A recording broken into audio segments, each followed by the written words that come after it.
King Charles' move to turn down the heating at Buckingham Palace has reportedly rung alarm bells in the art world. Thermostats were set at 19°C at the palace and other royal homes over the winter in a bid to cut emissions. Camilla looks wary meeting kids, but one grandchild helps her relax, claims. Latest, the temperature is 2 degrees below the recommended level for paintings such as Rembrandt's The Shipbuilder and His Wife, which was a favorite of the late Queen's. Curators have calculated that 21–24 C is the optimum temperature for keeping paintings in their best condition, with damage likely if temperatures are kept too high or too cold, according to Daily Mail diarist Ephraim Hardcastle. The writer asked, "Surely the surveyor of the King's pictures would know that?" Alas, that post was axed in 2020. Sovereign grant accounts published this week highlight a number of royal sustainability efforts, including a concerted effort to reduce occupied room set points to 19°C during the winter, as well as educate staff to turn down the temperature in vacant rooms to 16°C and be more aware of the potential for reducing heat loss.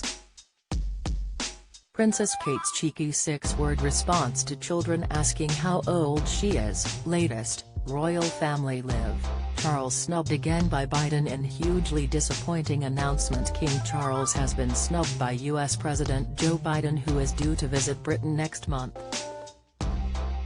The White House said in April that Mr. Biden would make a state visit to meet the monarch after he missed Charles' coronation. Follow the latest royal family updates live here.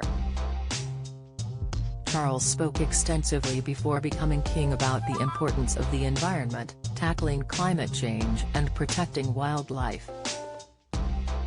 He even recycled his bathwater at Clarence House and runs his Aston Martin on sustainable fuel. The sovereign grant accounts show Charles has started his reign with royal expenditure, which is funded by the taxpayer, rising for the second year in a row.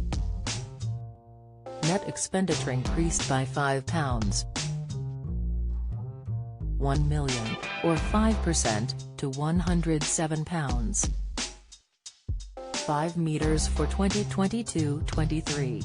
Royal Aid said this was due to the change of monarchs, inflation and the continued costs of updating the plumbing, wiring and heating at Buckingham Palace. The sovereign grant remained unchanged at £86.3 million during 2022-23, a core element of £51.8 million funds the King's official duties and his household, equivalent to 77p per person in the UK. An extra £34.5 million pays for ongoing resurfacing costs for the palace. The accounts show the royal household has failed again to meet its diversity target of drawing 10% of its workforce from ethnic minorities, with the 2023 figure of 9.7% remaining the same as last year. Don't miss: Prince Harry and Meghan Markle set for special family celebration next week, revealed. King tells palace staff to turn heating down as royal family expenses hit £107 million. Report, Harry and Meghan must come to private agreement with King Charles. Latest, payroll costs proved to be one of the biggest annual increases in expenditure during 2022-23, rising £3.4 million to £27.1 million, with staff given a pay rise of about 5 to 6%. The workforce increased to pre-pandemic levels as royal activities picked up after the COVID lockdowns. Prince Harry and Meghan, Duchess of Sussex, have also vacated Frogmore Cottage, a Buckingham Palace spokesman confirmed. He would not speculate on the next tenant, with reports claiming Prince Andrew is resisting a move from his royal lodge home. Sir Michael Stevens, keeper of the Privy Purse, said the past 12 months had been a year of grief, change and celebration, the like of which the nation has not witnessed for 7 decades.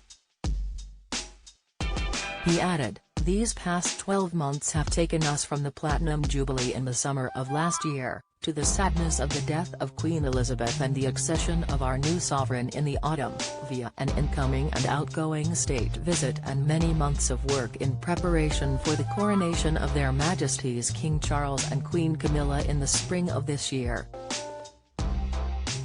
A palace spokesman said His Majesty has obviously supported the strategic direction of the royal households in its attempts to achieve net zero.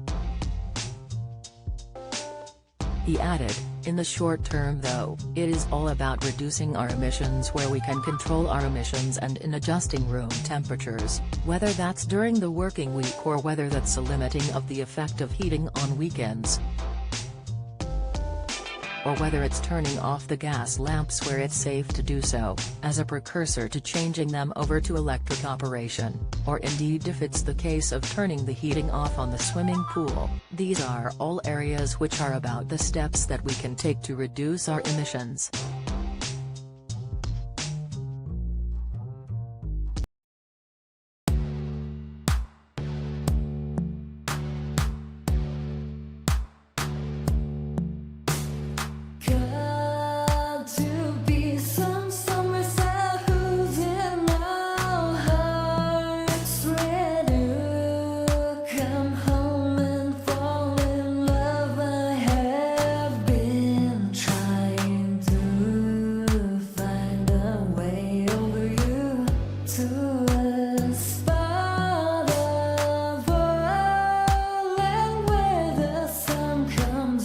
From above.